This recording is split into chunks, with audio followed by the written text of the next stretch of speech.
To our amazing viewers at Cheating Tales Lab, we'd love to hear, which part of the world are you joining us from? Let us know. Now, let's dive into today's story. Chapter 1. The Foundation of Trust. Matthew Wilson had built his life on simple principles. Work hard, provide for family, and trust those you love. At 43, he owned a successful construction company in Denver, Colorado, employing 37 men who respected him for his fairness and unwavering integrity. His calloused hands told the story of a man who'd started with nothing but determination, building his empire one foundation at a time. The Wilson household on Maple Street was his pride, a 3-story colonial he'd designed and built himself for Clara, his wife of 19 years, and their 18-year-old daughter Haley. Clara had been a real estate agent when they met, ambitious and charming, with auburn hair and green eyes that could convince anyone to buy a house they couldn't afford. Now she worked part-time at a boutique downtown, claiming she wanted to focus on personal fulfillment rather than the demanding schedule of property sales. Matthew never questioned her reduced hours or the frequent girls' nights that stretched past midnight. Trust was the cornerstone of their marriage, and he'd never given Clara reason to doubt him.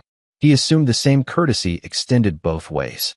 Haley had inherited her mother's striking features, but possessed her father's stubborn determination.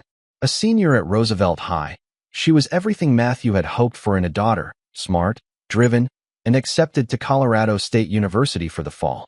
Her 18th birthday was approaching, and Matthew had secretly been planning to surprise her with the red Mustang convertible she'd been eyeing at the local dealership. The warning signs had been there for months, subtle shifts in routine that Matthew's logical mind explained away. Clara's newfound interest in yoga classes 3 times a week. The way she guarded her phone, keeping it face down during dinner and taking it everywhere, even to the bathroom.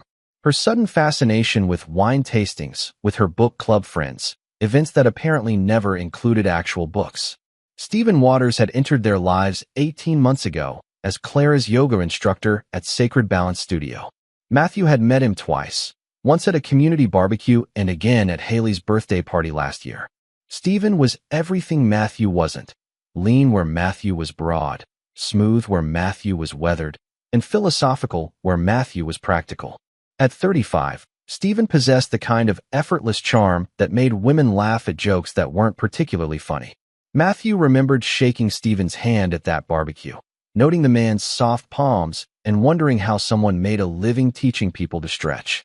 Stephen had mentioned his holistic approach to wellness and his plans to open a retreat center in the mountains. Clara had hung on every word, her eyes bright with an enthusiasm Matthew hadn't seen in years. The first real crack in Matthew's foundation of trust came 3 weeks before his birthday. He'd returned home early from a job site, hoping to surprise Clara with lunch from her favorite Italian place. Her car was in the driveway, but she wasn't answering her phone. When he entered the house, he found her in the living room, quickly ending a call and claiming it was just her sister Eliza discussing their mother's health. But Matthew had heard enough of the conversation to know Clara's voice when she was lying. The breathless quality, the way she dropped her voice to almost a whisper. She'd used that same tone years ago when planning his surprise 40th birthday party. This time, however, the conversation hadn't been about celebrations. The second crack appeared when Matthew noticed Clara had started working out more intensely, buying expensive athletic wear and protein supplements. She claimed it was part of her wellness journey, but Matthew observed that her newfound dedication to fitness coincided perfectly with Stephen's class schedule. When he casually mentioned joining her for a workout, Clara had quickly deflected, claiming the classes were too beginner-level for someone with his strength. The foundation of Matthew's trust finally cracked completely on the morning of March 15th, exactly 3 weeks before his birthday. Haley had cornered him in his home office, her face flushed with excitement about something she called the most amazing opportunity ever. "Dad, you're going to think this is crazy, but Stephen, you remember Mom's yoga instructor? He's organizing this incredible spiritual retreat in Hawaii. It's only for 2 weeks, and Mom thinks it would be perfect for me before college starts. You know, to find myself and gain some life perspective." Matthew had looked up from his construction blueprints, studying his daughter's animated expression. "Hawaii's expensive, sweetheart. When is this retreat?" "It starts April 6th, right after spring break. I know it's short notice, but someone else canceled, and Stephen offered Mom the spot for me. It's like fate, you know? And the best part is, it's only $19,000 for both of us. Mom said you'd probably think it's worth it for my personal growth. $19,000. Matthew's birthday was April 5th. Both of you? Matthew had asked carefully, his hand tightening around his pencil. Yeah, Mom's going too. She says she needs some spiritual renewal, and this is the perfect mother-daughter bonding experience before I leave for college. Stephen will be leading meditation sessions and teaching us about finding our inner purpose. Isn't that amazing? Matthew had forced a smile, his mind racing through calculations that had nothing to do with money.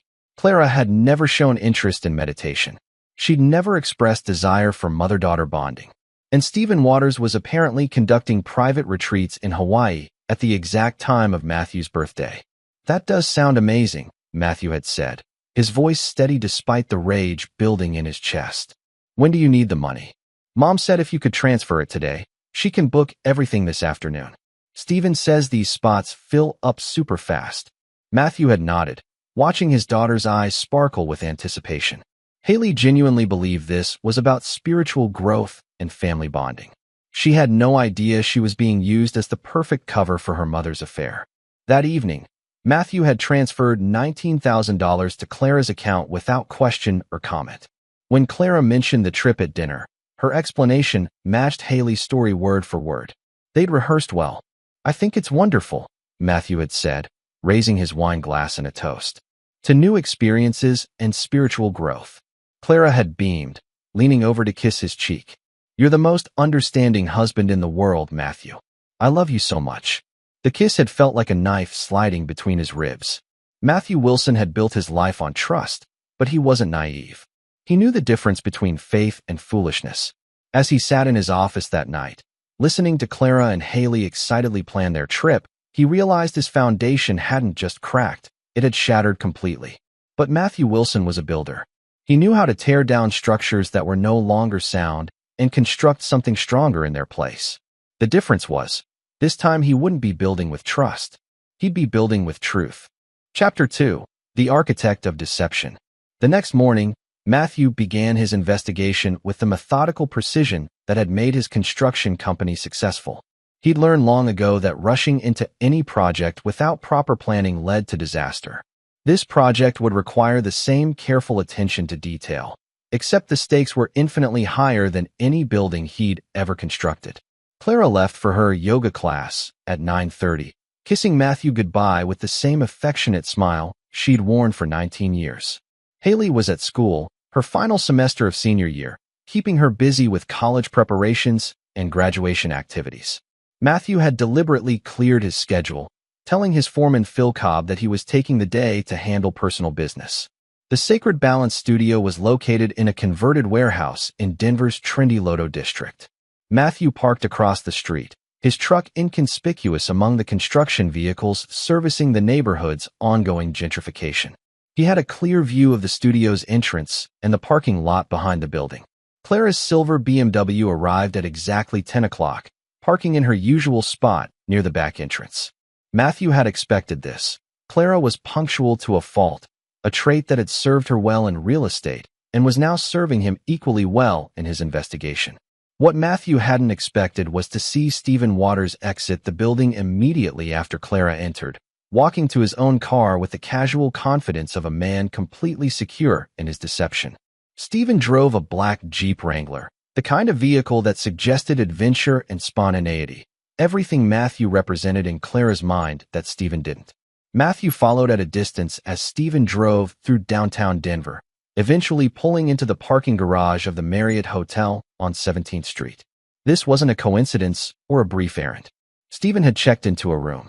30 minutes later, Clara emerged from the garage elevator, walking through the hotel lobby with her head down, sunglasses covering her eyes despite being indoors. She moved with purpose, but without her usual confident stride. Matthew recognized guilt when he saw it, even disguised behind designer clothes and careful makeup. They stayed in the hotel for 2 hours and 17 minutes. Matthew timed it precisely, making notes in the small notebook he always carried for construction measurements. When Clara finally returned to her car, her hair was slightly disheveled, and she checked her reflection in the side mirror before driving away. Matthew followed her back to the studio, where she retrieved her yoga mat from her trunk, a prop that had never been unrolled, and walked inside for what he assumed was the cooling down period of her fictional class. The other women in the actual yoga class were just finishing their session, emerging from the building with the flushed, satisfied expressions of people who'd actually exercised. Clara stayed inside for another 20 minutes, probably showering and preparing to return home with her carefully constructed story about challenging poses and spiritual enlightenment. When she finally emerged, she looked exactly like someone returning from an intense workout, complete with appropriately tousled hair and a slight sheen of manufactured perspiration. The investigation continued for 2 weeks. Matthew documented every lie, every deception, every moment of calculated betrayal. Clara and Stephen had a routine as predictable as Matthew's construction schedule. Monday, Wednesday, and Friday mornings at the hotel. Tuesday evenings at Stephen's apartment on Compass Street. Saturday afternoons at a cabin in Evergreen that Stephen apparently rented for private meditation sessions. The depth of planning involved in their affair was almost impressive. Clara had constructed an entire alternate reality, complete with alibis, witnesses, and props. She'd recruited friends to corroborate her yoga stories, scheduled actual appointments around her betrayal, and maintained perfect emotional compartmentalization at home. But Matthew discovered something else during his investigation, something that transformed his anger into something far more dangerous. This wasn't just an affair. It was a complete reconstruction of Clara's life with him written out of it. At Stephen's apartment, Matthew observed Clara carrying an overnight bag on Tuesday evenings. She was essentially living 2 separate lives, spending one night a week as Stephen's girlfriend and the rest of the time as Matthew's wife. When Matthew discreetly examined their joint credit card statements, he found charges for expensive dinners, couples massages, and weekend getaways that Clara had explained as girls' trips or solo retreat days. Most damaging of all, Matthew discovered that Stephen's planned retreat center wasn't just a pipe dream. Using his business connections, Matthew learned that Stephen had already secured investors and purchased land in Colorado's mountain region. The Hawaii trip wasn't a retreat. It was a scouting expedition for Stephen's business, funded by Matthew's money and disguised as spiritual growth for his wife and daughter. The final piece of evidence came from an unexpected source. Maynard Mora, who handled security for several downtown Denver hotels, was a client of Matthew's construction company. During a casual conversation about a renovation project, Maynard mentioned seeing Matthew's wife at the Marriott several times with some yoga guy. Didn't want to say anything, Maynard had said, clearly uncomfortable. But they weren't exactly acting like business partners, if you know what I mean. Hope I'm not speaking out of turn. Matthew had thanked Maynard for his discretion and assured him that Matthew was aware of the situation. It wasn't entirely a lie. Matthew was now aware of everything. The night before Clara and Haley's departure to Hawaii, Matthew sat in his office reviewing the evidence he'd compiled. Photographs, credit card statements, hotel records, and a detailed timeline of 18 months of systematic deception. Clara hadn't just broken their marriage vows. She'd created an entirely fictional version of their life together. But what cut deepest was Haley's unwitting participation in the charade. Clara had used their daughter as cover, exploiting Haley's trust and excitement about college to provide legitimacy for her betrayal. Haley genuinely believed she was embarking on a spiritual journey with her mother. Instead, she was providing Clara with the perfect alibi for an extended romantic getaway with her lover. Matthew closed the folder containing his evidence and locked it in his office safe. Tomorrow, Clara and Haley would leave for Hawaii, believing they'd successfully deceived him. They would spend 9 days in paradise, funded by his labor and built on his trust. But they would return to discover that Matthew Wilson wasn't the fool they'd taken him for. He was an architect of destruction now, and he was about to teach them the difference between trust and stupidity. The foundation of their deception was solid, but Matthew had found the structural weaknesses. And unlike the buildings he constructed to last generations, this particular structure was designed to collapse catastrophically.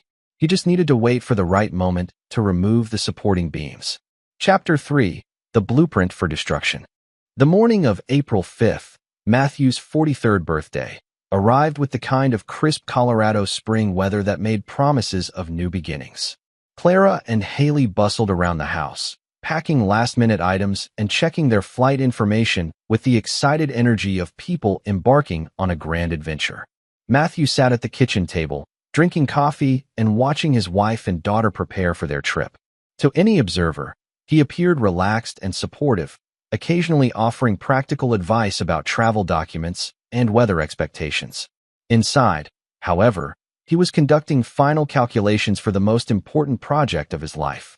"Dad, are you sure you're going to be okay alone for your birthday?" Haley asked, pausing in her packing to study his face with genuine concern. "I feel terrible about leaving you on your special day." Matthew smiled, the expression coming more easily than it should have. "Sweetheart, birthdays are just dates on a calendar. What matters is that you and your mother have this experience together.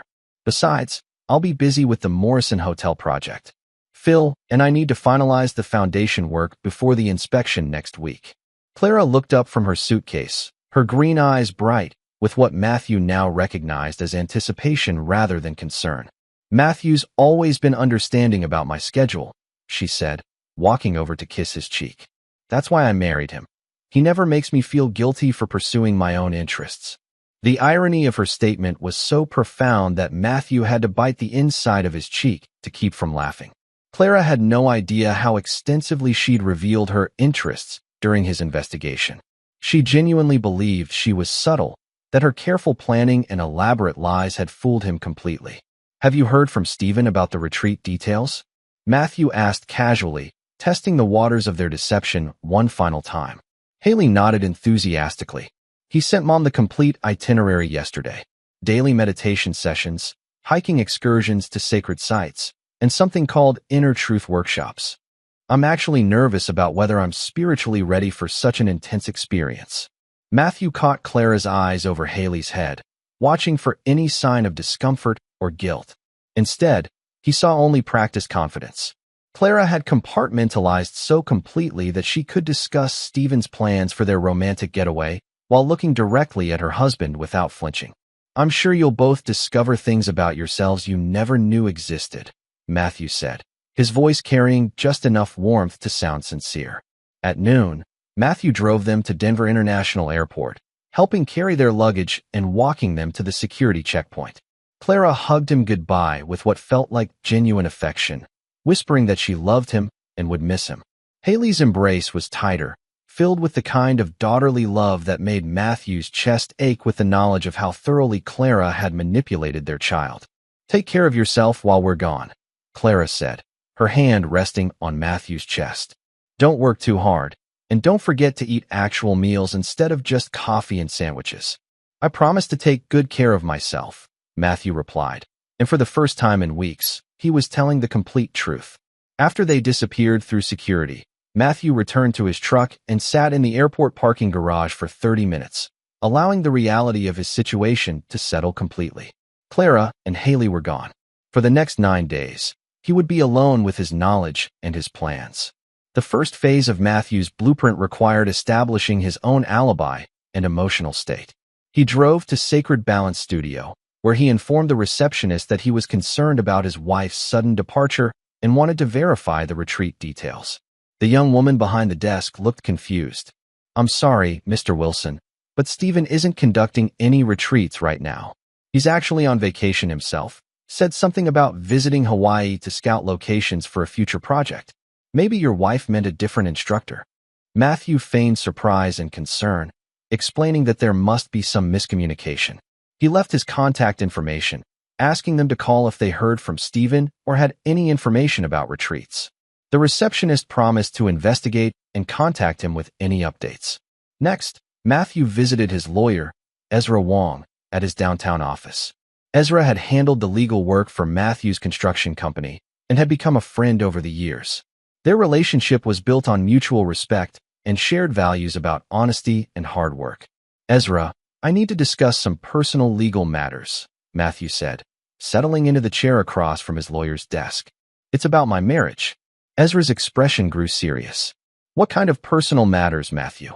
Matthew retrieved a folder from his briefcase, not the comprehensive evidence file locked in his safe, but a carefully selected subset of documents. Bank records showing the $19,000 transfer. Hotel receipts from his investigation. Photographs of Clara and Stephen entering the Marriott together. My wife is having an affair, Matthew said simply. She's currently in Hawaii with her lover, and she's taken our daughter as cover for the trip. I need to understand my legal options. Ezra examined the documents with the careful attention to detail that made him an excellent attorney. His expression grew more grim with each piece of evidence. When he finished, he leaned back in his chair and studied Matthew's face.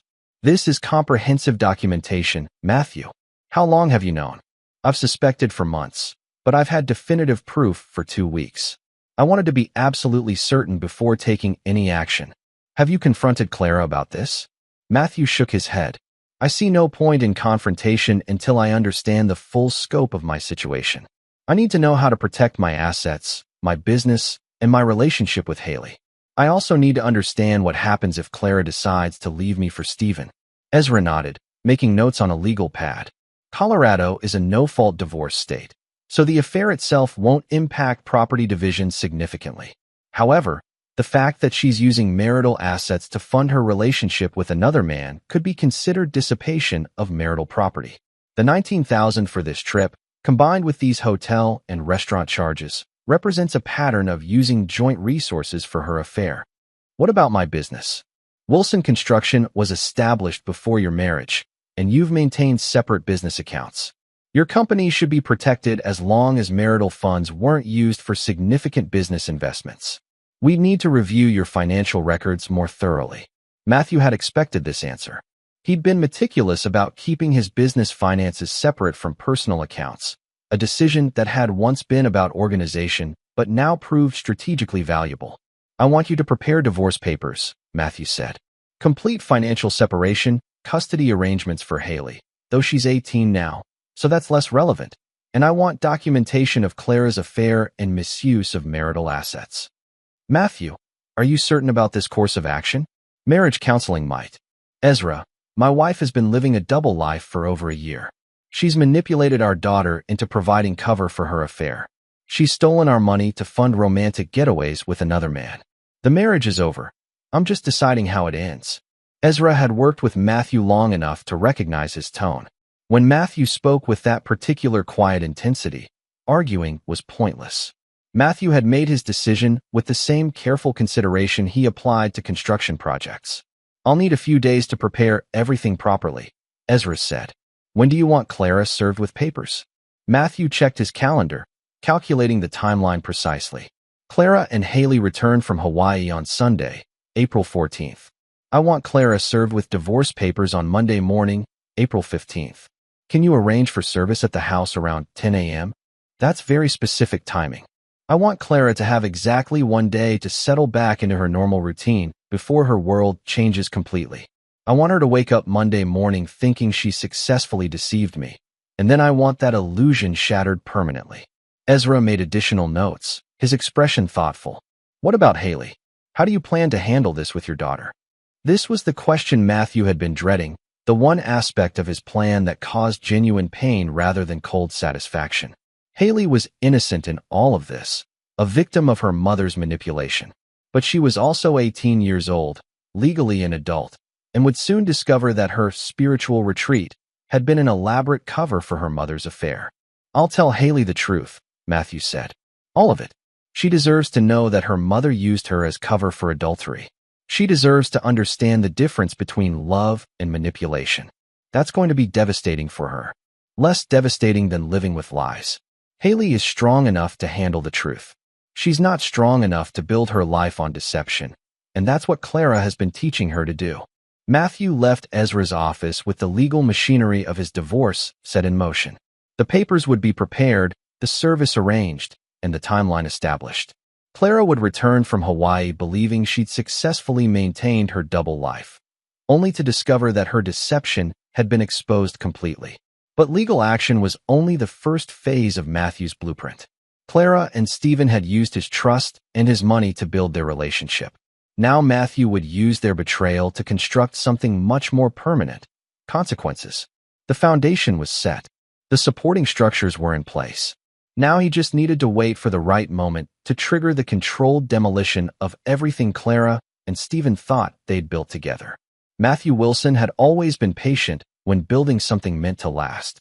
This destruction would last much longer than any marriage. Chapter 4. The Paradise of Deception. While Matthew methodically constructed his legal framework in Denver, Clara and Haley were discovering that paradise came with complications neither had anticipated. The Maui Grand Resort was everything the promotional materials had promised: sweeping ocean views, infinity pools, and the kind of luxury that made $19,000 seem like a reasonable investment in spiritual growth. What Clara hadn't expected was how difficult it would be to maintain the mother-daughter bonding narrative while conducting an affair under her daughter's nose.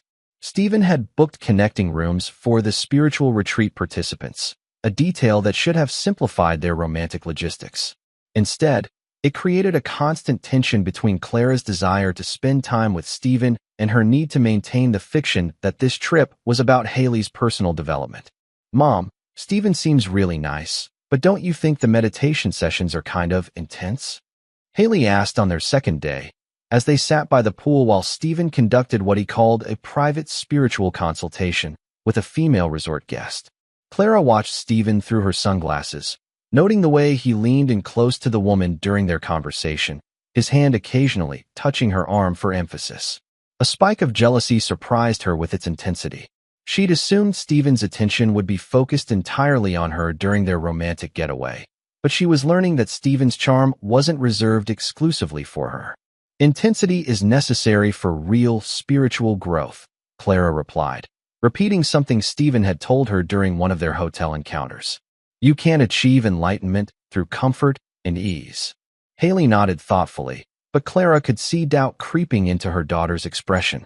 Haley was intelligent and observant, traits she'd inherited from Matthew, and the supposed retreat wasn't matching her expectations. The daily meditation sessions were actually Stephen giving Clara private time while Haley explored the resort alone. The Inner Truth workshops consisted of Stephen lecturing about the importance of following your authentic desires, regardless of social expectations or commitments. The closest they'd come to anything resembling a spiritual retreat was a sunrise yoga session on the beach, which had lasted exactly 15 minutes before Stephen claimed the energy wasn't right for deeper practice. By the fourth day, Clara was beginning to understand that she'd misjudged both Stephen's priorities and the complexity of maintaining her deception. Stephen's attention was divided among multiple interests: networking with potential investors for his retreat center, flirting with other resort guests, and conducting what he called research for his business plan.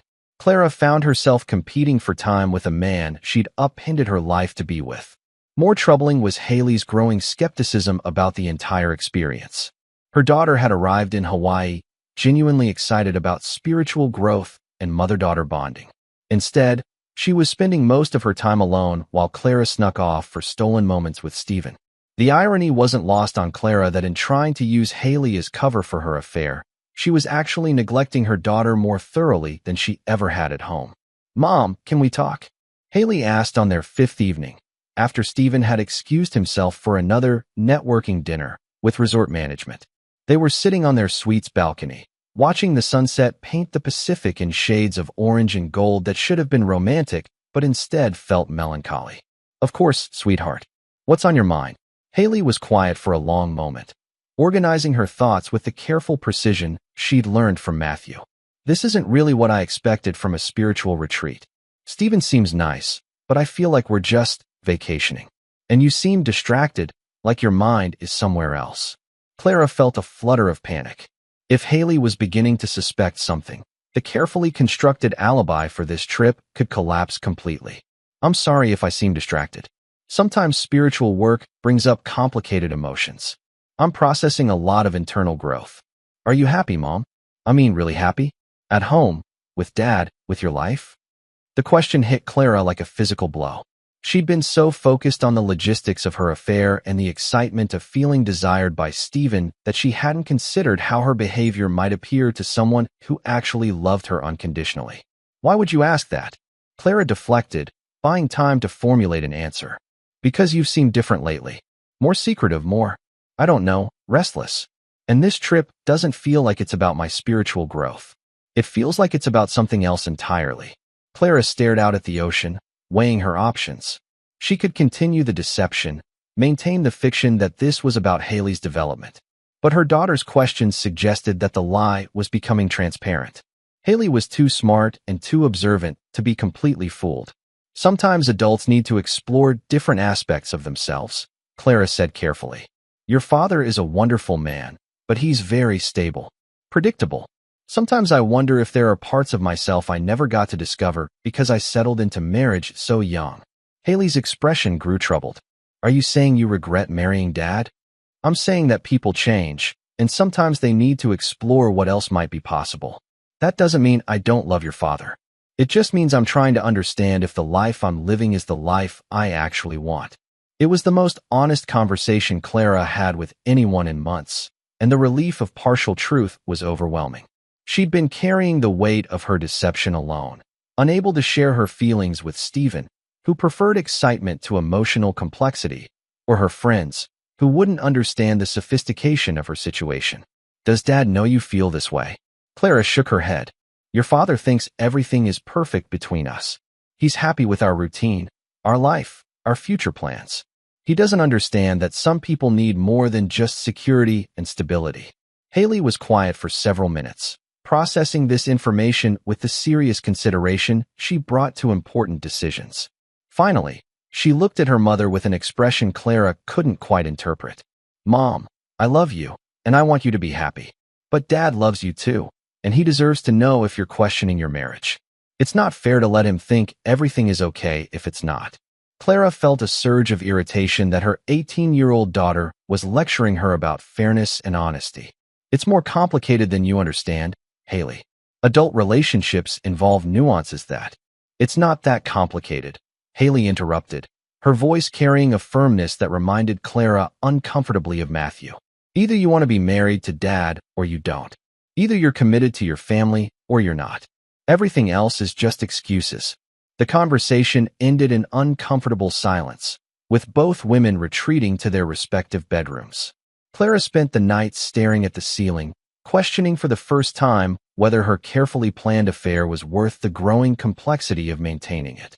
Meanwhile, in the adjoining room, Haley lay awake thinking about her father eating alone on his birthday while funding a trip that was supposed to be about spiritual growth but felt more like her mother's personal escape from reality. Neither woman realized that back in Denver, Matthew Wilson was sleeping peacefully for the first time in weeks, knowing that the legal papers were being prepared and the timeline for revelation was precisely on schedule. The paradise of deception was beginning to show cracks in its foundation. Chapter 5. The cracks begin to show. By the seventh day in Hawaii, the carefully constructed facade of the spiritual retreat was deteriorating rapidly. Stephen had become increasingly distant and preoccupied with his business networking, leaving Clara feeling more like an inconvenient complication than a romantic priority. The woman he'd been conducting spiritual consultations with, a wealthy divorcee named Kimberly Bentley from San Francisco, was receiving far more of his attention than Clara had anticipated. I don't understand why you're being so possessive, Stephen said during one of their rare private moments in his suite. This trip is about more than just our relationship. I'm building something here, establishing connections that could transform my entire business model. Clara sat on the edge of his bed, watching him check his phone for messages from potential investors. This wasn't the romantic getaway she'd envisioned when she convinced Matthew to fund their trip. I thought this time was supposed to be about us. About exploring what our relationship could become without all the sneaking around. Our relationship is part of a larger journey, Clara. You can't separate personal growth from professional opportunity. Kimberly understands that. She's interested in investing in the retreat center, and she appreciates the holistic approach I bring to spiritual development. The way Stephen said Kimberly's name, with a warmth he hadn't used for Clara in days, sent a chill through her that had nothing to do with the air conditioning. She was beginning to recognize a pattern in Stephen's behavior that she'd been too infatuated to notice during their affair in Denver. Stephen's charm was practiced and transferable. The intense attention he'd given Clara during their secret meetings wasn't exclusive or special. It was simply how Stephen operated with women who could benefit his ambitions. Clara had money and social connections in Denver. Kimberly had money and social connections in San Francisco. Both women were useful, and Stephen's romantic interest seemed to correlate directly with their potential value to his business plans. "Are you sleeping with her?" Clara asked bluntly, surprising herself with the question. Stephen looked up from his phone, his expression carefully neutral. That's not the kind of question someone asks when they're operating from a place of spiritual abundance.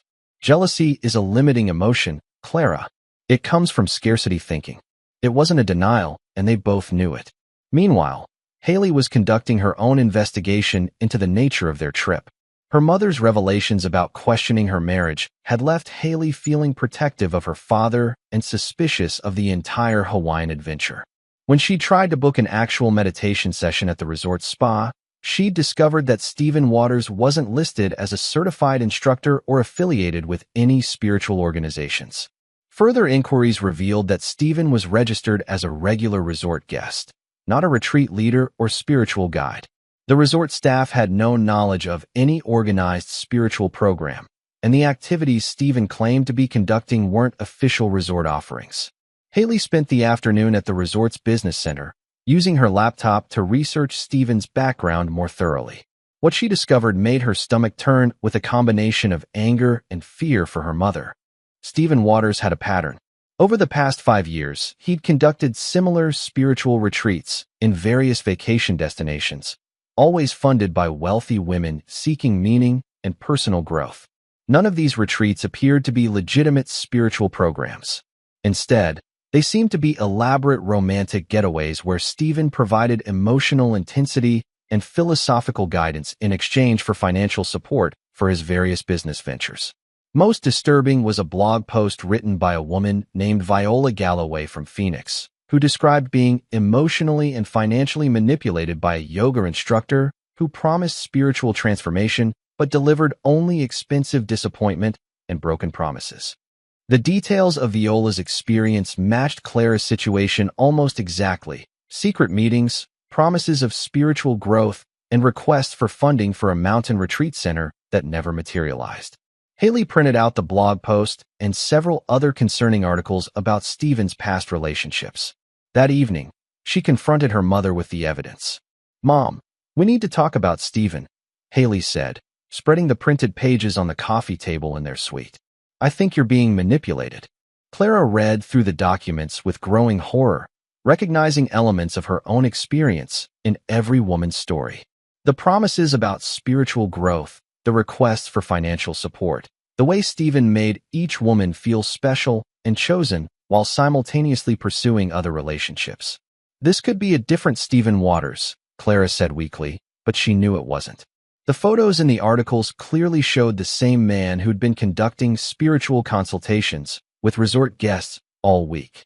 "Mom, I think Dad needs to know what's really happening here," Haley said gently. "I think you've gotten involved with someone who's been lying to you about everything." Clara felt her carefully constructed world collapsing around her. The spiritual retreat had been revealed as a fraud. Stephen's romantic interest was clearly divided among multiple women, and her daughter now knew that their entire trip had been based on deception. "You can't tell your father," Clara said, panic creeping into her voice. "He wouldn't understand. This whole situation would destroy our family." "Mom, your affair is what's destroying our family, not Dad finding out about it. He deserves to know that you've been lying to him, and that you've stolen his money to fund a relationship with a con artist." The word affair hung in the air between them like a physical presence. Clara realized that her daughter had figured out much more than she'd admitted during their earlier conversation. Haley wasn't just suspicious about the retreat. She understood exactly what was happening and why they were really in Hawaii. "How long have you known?" Clara asked quietly. "I've suspected since we got here that this wasn't really about spiritual growth. But I didn't understand the full situation until I started researching Stephen. Mom, he's a professional manipulator. He targets women who are questioning their marriages or going through transitions in their lives. You're not the first, and you won't be the last." Clara stared at the evidence spread across the coffee table, feeling the full weight of her choices settling on her shoulders. She'd risked her marriage, manipulated her daughter, and stolen from her husband to fund a romantic fantasy with a man who apparently made a living exploiting women exactly like her. "What do I do now?" Clara whispered, more to herself than to Haley. "You tell Dad the truth when we get home," Haley said firmly. You admit what you've done, you apologize for lying to both of us, and you hope he's willing to forgive you. Because the alternative is that he finds out some other way, and then you'll have no chance of saving your marriage. Clara nodded slowly, knowing that Haley was right, but unable to imagine actually confessing her betrayal to Matthew.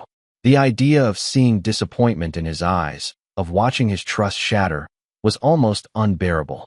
But what Clara didn't know was that Matthew's trust had already shattered completely. While she was discovering Stephen's true nature in Hawaii, Matthew was putting the finishing touches on legal documents that would end their marriage permanently. The timeline was already set. In less than 48 hours, Clara and Haley would board their flight home to Denver. And exactly 24 hours after that, a process server would knock on their door with divorce papers that would make Clara's confessions irrelevant. Matthew Wilson had already moved beyond forgiveness to something far more permanent: justice. Chapter 6: The Return to Reality. The flight from Maui to Denver felt like a journey between two different worlds. Clara spent most of the journey staring out the window, watching the Pacific Ocean give way to the vast expanse of the American continent. Knowing that every mile brought her closer to a reckoning she wasn't prepared to face. Haley sat beside her mother in careful silence, occasionally glancing at Clara with an expression that mixed sympathy with disappointment. The evidence about Stephen's manipulative pattern had changed something fundamental in their relationship. Haley now saw her mother not as a source of wisdom and guidance, but as someone who'd made catastrophically poor decisions that had endangered their entire family. Stephen had barely acknowledged their departure from the resort. When Clara tried to discuss their future plans during their final private moment, he'd been distracted and vague, mentioning that he might be exploring opportunities on the West Coast for the next few months. Kimberly Bentley had apparently offered to introduce him to investors in San Francisco, and Stephen was clearly more interested in that prospect than maintaining his relationship with Clara. "I'll call you when I get back to Denver," Stephen had said, but Clara recognized the tone. It was the same dismissive politeness she'd heard him use with other women throughout the week. She was being discarded with the same casual efficiency that had probably ended his previous affairs. As their plane descended toward Denver International Airport, Clara felt the weight of her situation settling like a physical pressure in her chest. She would have to face Matthew with the knowledge of her betrayal and Stephen's manipulation. She would have to admit that she'd risked everything for a man who'd never actually cared about her. And she would have to do it while watching their marriage dissolve under the weight of her deception. Matthew was waiting at the airport when they arrived, standing near the baggage claim with the patient posture Clara had always found reassuring. He looked exactly the same as when they'd left, solid, dependable, trustworthy, and Clara felt a sharp pang of regret for everything she'd risked losing. "How was the spiritual journey?" Matthew asked, embracing Haley with genuine warmth before giving Clara a brief, polite hug. "It was educational," Haley replied carefully, glancing at her mother. "I learned a lot about the difference between appearances and reality." Matthew's eyes sharpened slightly at Haley's tone, but he didn't pursue the comment. "I'm glad you had meaningful experiences. I've missed you both." During the drive home, Clara found herself studying Matthew's profile, looking for signs that he suspected something about their trip. But his demeanor was exactly what she'd expected: interested in their experiences, concerned about their flight, focused on the practical details of their return. If he had any suspicions about the true nature of their Hawaiian adventure, he was hiding them perfectly. The house on Maple Street looked exactly as they'd left it, but something felt different to Clara. Maybe it was her own guilt creating the sensation, but the familiar rooms seemed smaller somehow, more confining after the expansive luxury of the Maui resort. The family photos on the mantelpiece, images of camping trips, birthday celebrations, and quiet domestic moments, now felt like evidence of a life she'd been willing to abandon for a fantasy. "I'll start some laundry," Clara said, needing something practical to focus on. "And we should probably unpack while everything's fresh in our minds." "Take your time settling back in," Matthew said. "I know travel can be exhausting. I'll order some takeout from that Thai place you like for dinner." His consideration and thoughtfulness made Clara's guilt more acute. While she'd been in Hawaii questioning their marriage and pursuing another man, Matthew had been home taking care of the house and planning ways to make their return comfortable. The contrast between his loyalty and her betrayal was almost unbearable. That evening, As they sat around the dinner table sharing pad thai and spring rolls, Clara tried to imagine how she would begin the conversation about her affair. Every potential opening seemed inadequate for the magnitude of what she needed to confess.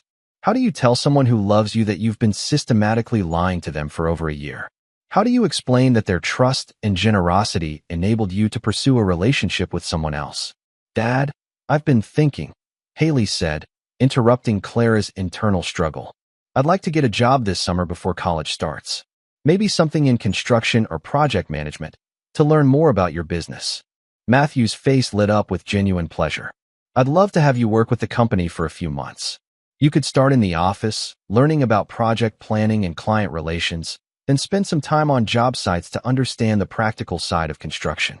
Clara watched the interaction between her husband and daughter, seeing clearly for the first time how much Haley admired and respected her father. The idea that her affair might damage Haley's relationship with Matthew added another layer of guilt to her already overwhelming emotional state. That sounds perfect, Haley said. I want to understand how you've built something so successful from nothing. It seems like the kind of lesson they don't teach in college. Matthew reached across the table to squeeze Haley's hand. The most important lesson is that everything worth building requires trust as a foundation. Without trust, even the strongest structures eventually collapse. Clara felt the words like a physical blow. Matthew was speaking to Haley about business principles, but Clara heard her own judgment in his statement. She had violated the foundation of trust that their marriage was built on, and the collapse was inevitable. After dinner, Clara retreated to their bedroom, while Matthew and Haley continued talking about summer work plans and college preparation. She unpacked mechanically, hanging tropical clothes in the closet and placing hotel toiletries in the bathroom, each item a reminder of the deception that had funded their trip. When Matthew finally came to bed, Clara was sitting at her vanity, brushing her hair with the same routine she'd followed for 19 years of marriage. In the mirror, she could see Matthew moving through his own bedtime routine, checking the alarm clock, plugging in his phone, setting out clothes for the morning. Matthew, Clara said, her voice barely above a whisper. We need to talk about some things. He paused in his routine, meeting her eyes in the vanity mirror. What kinds of things? Things about our marriage. About my behavior. About choices I've made that you don't know about. Matthew's expression didn't change, but Clara thought she saw something shift in his eyes. Is this about your relationship with Stephen Waters? The question hit Clara like ice water. She turned to face him directly, her heart racing. How do you know about Stephen? I've known about your affair for weeks, Clara. I know about the hotels, the lies, the way you've been using Haley as cover for your relationship. I know about all of it. Clara felt the room spinning around her. If Matthew had known about her affair for weeks, why had he let them go to Hawaii? Why had he funded the trip? Why was he acting calm and normal instead of angry or devastated? If you knew, why didn't you stop me? Why didn't you confront me before we left? Matthew sat on the edge of their bed, his posture relaxed despite the magnitude of their conversation. Because I needed to understand the full scope of your deception before I decided how to respond. And I needed to give you the opportunity to make your own choices about what you wanted more, your marriage or your affair. What do you mean? I mean that tomorrow morning, you're going to receive some documents that will help clarify our situation permanently. I hope you enjoyed Hawaii, Clara, because it was the last vacation you'll ever take with my money. Before Clara could respond, Matthew walked into the bathroom and closed the door, leaving her sitting alone with the devastating realization that her husband's calm acceptance wasn't forgiveness, it was preparation. Matthew Wilson had known about her betrayal for weeks, and he'd spent that time planning something she wasn't prepared for. Tomorrow morning would bring consequences that Clara couldn't imagine and couldn't prevent. The reckoning she'd been dreading was no longer approaching. It had already begun. Chapter 7. The Controlled Demolition. Monday morning arrived in Denver with the kind of crisp clarity that made everything seem sharper and more defined. Clara woke to the sound of Matthew moving through his usual morning routine, shower, coffee, checking construction schedules on his phone. The normalcy of his behavior only heightened her anxiety about his ominous words from the night before. At exactly 10 o'clock, as Matthew had specifically requested, the doorbell rang with the precise timing of a professionally scheduled appointment. Clara was in the kitchen, trying to force down coffee and toast while her stomach churned with anticipation. Through the front window, She could see a middle-aged man in a business suit standing on their porch, holding a manila envelope. "Clara Wilson?" the man asked when she opened the door. "Yes. You're being served with legal documents. Please sign here to acknowledge receipt." Clara's hands trembled as she signed the receipt form, her mind still trying to process what was happening. Divorce papers. Matthew was divorcing her. Despite knowing about her affair for weeks, despite acting calm and supportive, despite funding their trip to Hawaii, he had been planning to end their marriage with the cold precision he brought to construction projects. She tore open the envelope with shaking fingers, scanning the legal documents that would dismantle 19 years of marriage. Petition for dissolution of marriage, financial affidavits, asset division proposals, and attached to the back, a separate folder containing photographs, bank statements, hotel receipts, and a timeline documenting every lie she'd told for the past 18 months. The evidence was comprehensive and devastating. Matthew hadn't just discovered her affair. He'd documented it with the methodical thoroughness that made him successful in business. Every meeting with Stephen, every fabricated excuse, every dollar spent on their relationship. Clara's deception was laid out like a construction blueprint, complete with dates, times, and corroborating evidence. "Oh, God," Clara whispered, sinking onto the living room couch as the full scope of Matthew's preparation became clear. This wasn't an emotional reaction to betrayal. It was the systematic dismantling of their marriage by someone who'd had weeks to plan every detail. Haley emerged from the kitchen, drawn by the sound of the doorbell and her mother's obvious distress. When she saw the divorce papers scattered across the coffee table, her expression shifted from concern to something that looked almost like relief. "Dad knew," Haley said simply. "He's known all along." "You knew he knew?" Clara asked, staring at her daughter with growing horror. "I figured it out last night, when he made that comment about trust being the foundation of everything. Dad doesn't speak in metaphors unless he's making a point. And the way he handled our conversation about the trip, he was too calm, too prepared. He was waiting for something." Clara felt a surge of anger that temporarily overwhelmed her guilt. "So you've both been lying to me? You've both been planning this behind my back." "No, Mom. You've been lying to everyone. Dad and I are just dealing with the consequences of your choices." Before Clara could respond, the front door opened and Matthew walked in, checking his watch with the casual precision of someone following a carefully planned schedule. He looked at Clara sitting surrounded by divorce papers, then at Haley standing nearby with her arms crossed, and nodded as if confirming that everything was proceeding according to plan. "I see you've received the documents," Matthew said, hanging his jacket in the closet with the same routine he'd followed for years. "I thought it would be appropriate to discuss the practical details now that everything is official." "Matthew, please," Clara began, but he held up a hand to stop her. "I've had weeks to listen to anything you might want to say, Clara.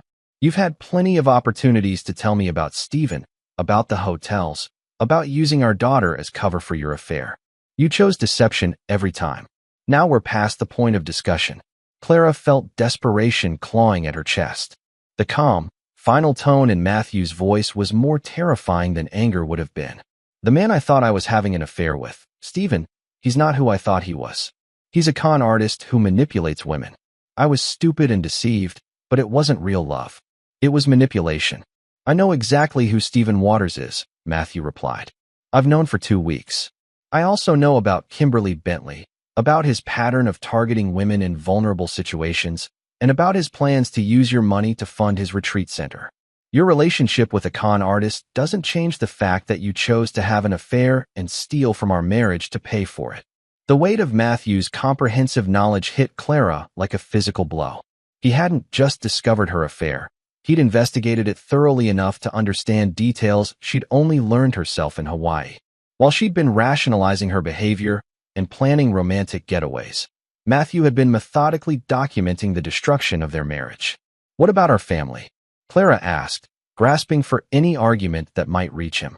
"What about Haley? We can work through this. I'll end things with Stephen completely. I'll do whatever it takes to rebuild your trust." Matthew's expression didn't change. "Our family consists of Haley and me now. You forfeited your place when you decided to pursue another man using my money and my daughter as cover. There's no rebuilding trust with someone who spent 18 months systematically destroying it. Haley moved to stand beside her father, a gesture that Clara interpreted as choosing sides in the dissolution of their family. The sight of her daughter aligning with Matthew felt like the final confirmation that Clara had lost everything she'd once taken for granted. The house, the business, the money. You can't just take everything, Clara said, her voice rising with panic. Matthew retrieved a folder from his briefcase and handed it to Clara. The financial settlement is actually quite generous, considering the circumstances. You'll receive your portion of the house equity, half of our joint savings accounts, and a portion of my 401k.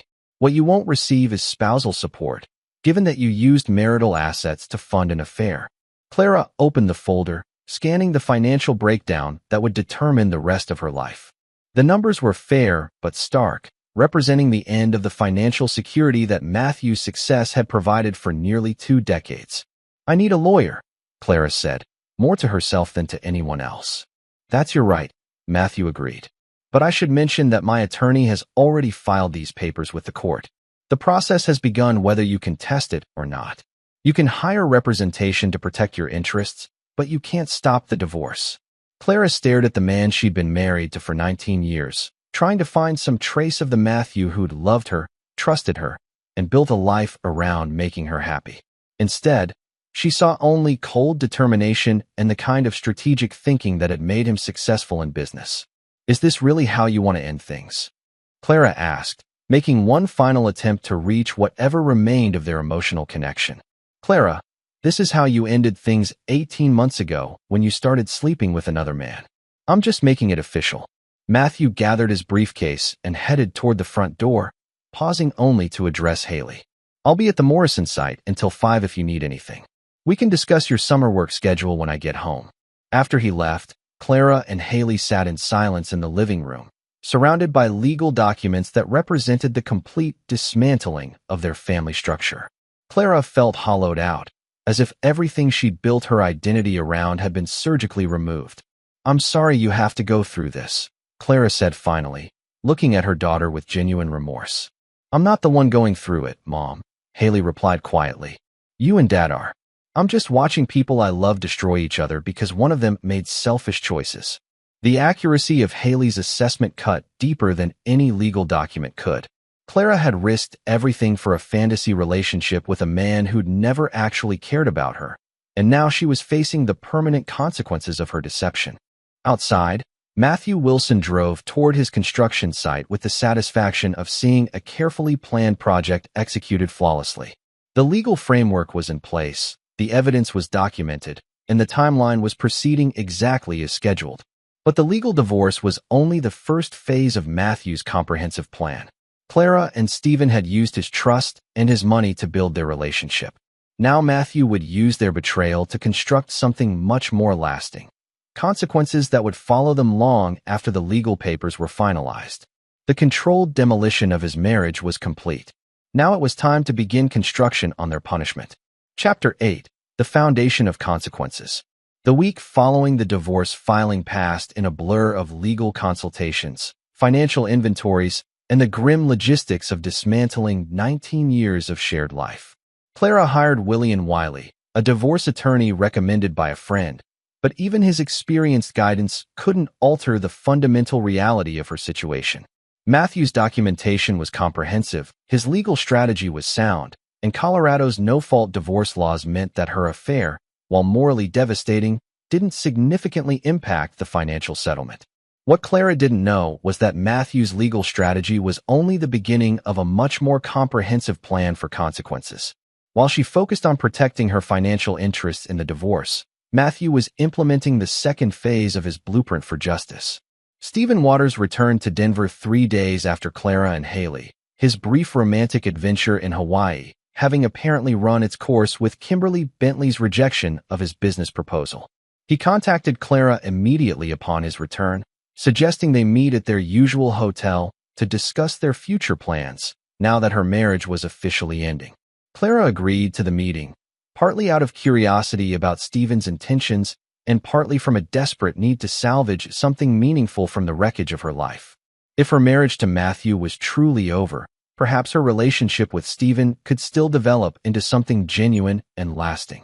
The The Marriott hotel meeting felt different from their previous encounters. Stephen seemed distracted and less charming than usual, checking his phone frequently and showing little interest in Clara's emotional turmoil over the divorce proceedings. "I've been thinking about our situation," Stephen said after they'd been together for less than an hour. "With your divorce moving forward, things are going to get complicated. Maybe we should take a break from seeing each other until your legal situation is resolved." Clara stared at him, unable to process what she was hearing. "A break? Stephen, I've left my husband for you. I've destroyed my marriage because I thought we had something real together." "You left your husband because you were unhappy in your marriage," Stephen corrected. "Our relationship was part of your journey toward authenticity, but it doesn't mean we're automatically committed to each other long-term." The casual cruelty of his dismissal was breathtaking. Clara realized that Stephen had never viewed their affair as the profound connection she'd imagined. To him, she'd been a convenient source of attention, money, and sexual gratification. Now that her usefulness was ending and her situation was becoming complicated, he was discarding her with the same emotional efficiency he'd shown other women. "What about all the things you said about spiritual connection and finding our authentic selves together?" Clara asked, her voice rising with desperation. "Those were concepts we explored during our time together. They weren't promises about the future." Clara left the hotel feeling more devastated than she had after receiving the divorce papers. Matthew's rejection had been cold but predictable. She'd betrayed his trust and destroyed their marriage. Stephen's rejection was casual and dismissive, revealing that their entire affair had been built on her delusions about his feelings and intentions. What Clara didn't know was that Stephen's sudden desire for distance wasn't entirely his own decision. Earlier that week, Matthew had paid Stephen a visit at his apartment on Compass Street, a conversation that had significantly altered Stephen's perspective on his relationship with Clara. The visit had begun with Matthew introducing himself as Clara's husband and stating that he knew about their affair. Stephen had initially attempted to maintain his practiced charm, expressing regret about the situation and claiming that his relationship with Clara had developed naturally out of their shared spiritual interests. Matthew had listened patiently to Stephen's explanation, then presented him with a comprehensive file documenting his pattern of targeting vulnerable women for financial and emotional exploitation. The file included statements from Viola Galloway and 3 other women who'd been manipulated by Stephen over the past 5 years, financial records showing his use of relationship funds for personal business ventures, and evidence of his simultaneous pursuit of multiple women in different cities. "I'm not here to threaten you about my wife," Matthew had said calmly. "What Clara chose to do was her decision, and she'll face the consequences of that choice. But I want you to understand that I know exactly who you are and what you do."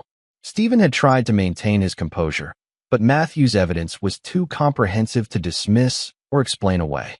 "What do you want from me?" "I want you to end your relationship with Clara immediately and permanently. I want you to reject any future contact from her. And I want you to understand that if you ever target another woman the way you've targeted my wife, I'll make sure every potential victim knows exactly what kind of man you are." Matthew had then presented Stephen with copies of documents he'd prepared for distribution, detailed profiles of Stephen's manipulative patterns, testimonials from his previous victims, and evidence of his fraudulent business practices. The documents were professionally formatted and ready for distribution to yoga studios, retreat centers, and spiritual communities throughout Colorado. "I've had these prepared but not distributed," Matthew explained. "Whether they ever see public circulation depends entirely on your future behavior. If you disappear from Clara's life completely and cease your pattern of targeting vulnerable women, they remain private. If you continue manipulating women or maintain any contact with my wife, they'll be distributed widely enough to end your current business model permanently." Stephen had understood the terms immediately. Matthew wasn't just ending his affair with Clara. He was threatening to destroy Stephen's entire method of operation. The choice was simple: disappear from Clara's life and find a new way to make a living, or face exposure that would make his manipulative tactics impossible to continue. The conversation had ended with Stephen's agreement to Matthew's terms, though he'd tried to maintain some dignity by claiming he'd been planning to end things with Clara anyway. Matthew had left Stephen's apartment confident that the affair was over and that Stephen would have strong motivation to avoid any future contact with Clara. 3 days later, When Stephen met Clara at the hotel to end their relationship, he was operating under the knowledge that Matthew Wilson wasn't just a betrayed husband. He was a strategist who'd thoroughly researched Stephen's vulnerabilities and was prepared to destroy his livelihood if necessary. Stephen's dismissal of Clara was therefore not just personal disinterest, but a calculated decision to protect himself from Matthew's promised consequences. He couldn't tell Clara about Matthew's visit without admitting to the evidence of his manipulative pattern, so he simply implemented the breakup in the most efficient way possible. Clara returned home from the hotel meeting feeling completely hollowed out. She'd lost her marriage, her family's respect, and now the relationship she'd sacrificed everything to pursue. The man she'd thought was her soulmate had revealed himself to be exactly what Haley had discovered in her research, a practiced manipulator who'd never cared about her as anything more than a convenient source of emotional and financial support. That evening, as Clara sat alone in the house that would soon no longer be her home, she began to understand the full scope of what Matthew had constructed during his weeks of preparation. He hadn't just filed for divorce. He'd systematically dismantled every aspect of the life she tried to build outside their marriage. Matthew Wilson had promised that this was how their story would end, and Clara was beginning to realize that his version of justice was far more comprehensive and permanent than she'd imagined. The foundation of consequences was solid, and the structure Matthew was building on top of it would last much longer than any marriage. Chapter 9. The Final Blueprint. 6 weeks after the divorce papers were served, Clara Wilson, soon to be Clara Alexander, having decided to reclaim her maiden name, sat in the law office of William Wiley, signing the final documents that would officially end her 19-year marriage to Matthew. The settlement had been finalized exactly as Matthew's initial filing had proposed, with no modifications or negotiations. Clara received half of their joint savings, her portion of the house equity, and a portion of Matthew's retirement fund. What she didn't receive was any ongoing financial support or claim to Wilson Construction's future earnings. At 41 years old, she was starting over with enough money to purchase a modest condominium and support herself for perhaps 2 years if she lived carefully. The dissolution will be final in 90 days, William explained as Clara signed the last document. After that, you'll be legally free to remarry or make any other life changes you choose. The irony of the comment wasn't lost on Clara. She was indeed free to make life changes, but Stephen Waters had vanished from her life as completely as if he'd never existed. Her calls went unanswered, her texts were ignored, and when she'd driven past his apartment building, she'd discovered he'd moved out without leaving a forwarding address. Sacred Balance Studio informed her that Stephen was no longer affiliated with their program, and they had no information about his current location or plans. It was as if the man who'd convinced her to risk everything for spiritual authenticity had simply evaporated once the practical consequences of their affair became real.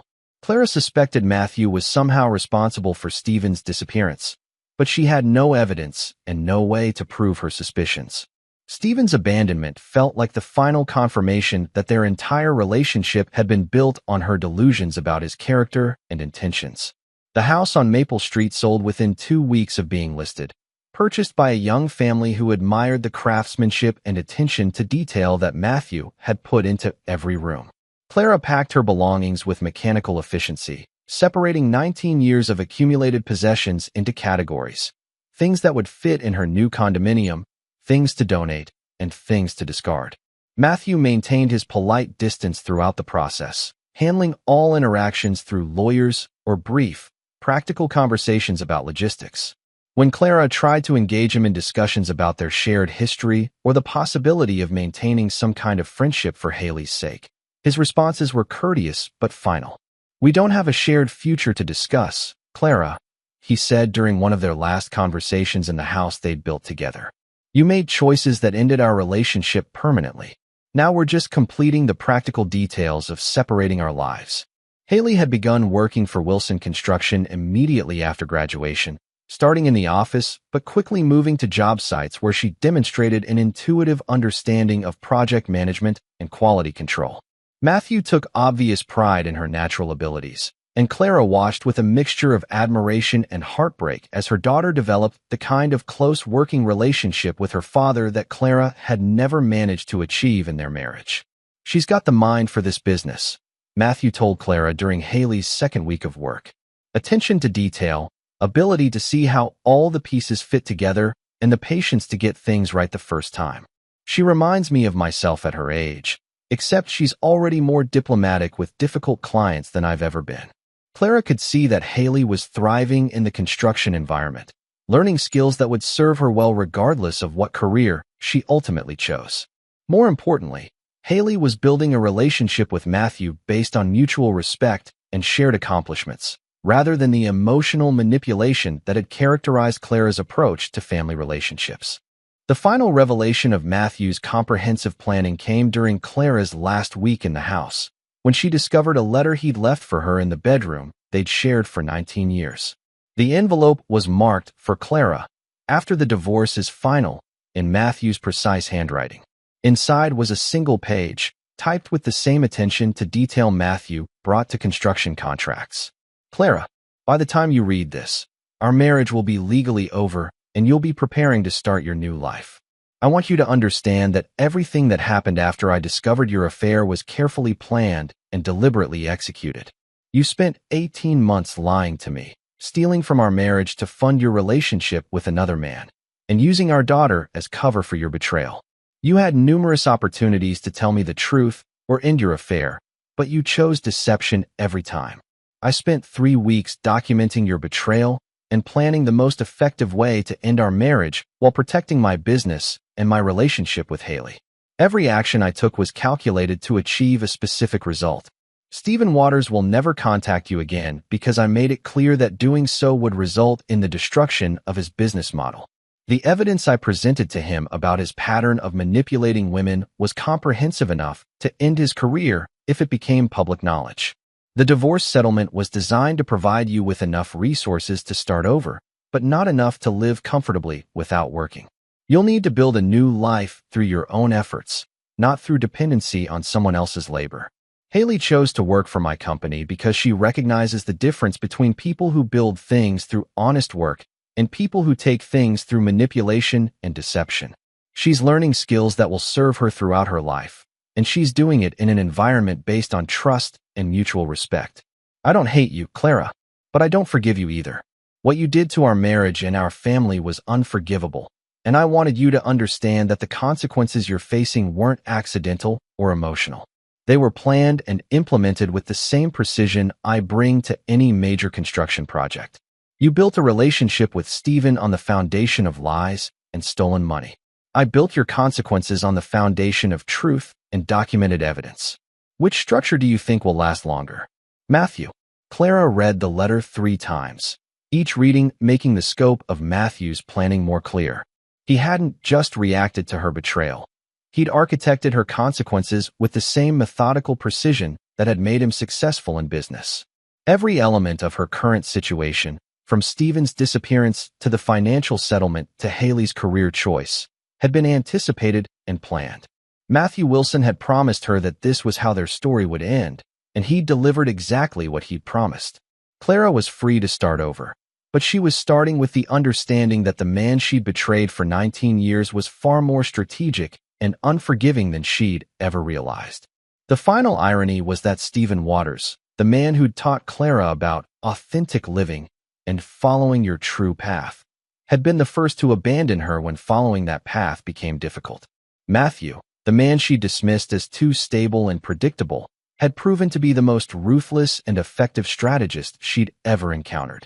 Clara folded the letter and placed it in her purse, a document she would keep as a reminder of the difference between trust and naivety, between love and manipulation, and between consequences and forgiveness.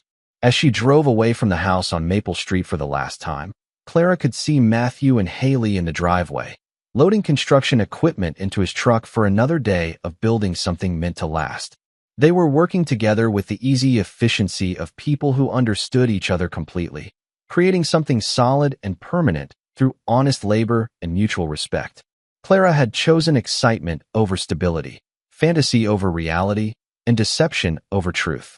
Now she was free to discover what kind of life she could build on her own, without the security of Matthew's success or the illusion of Stephen's affection. The foundation she was starting with was exactly what she deserved: Nothing more and nothing less than the consequences of her own choices. Matthew Wilson had built his life on the principle that trust was the foundation of everything worth building. Clara had learned, too late, that some foundations couldn't be repaired once they were destroyed. The architect of her consequences had created something that would last much longer than any marriage. The permanent understanding that betrayal always came with a price, and some people were patient enough to ensure that price was paid in full. This is where our story comes to an end. Share your thoughts in the comments section. Thanks for your time. If you enjoy this story, please subscribe to this channel. Click on the video you see on the screen, and I will see you there.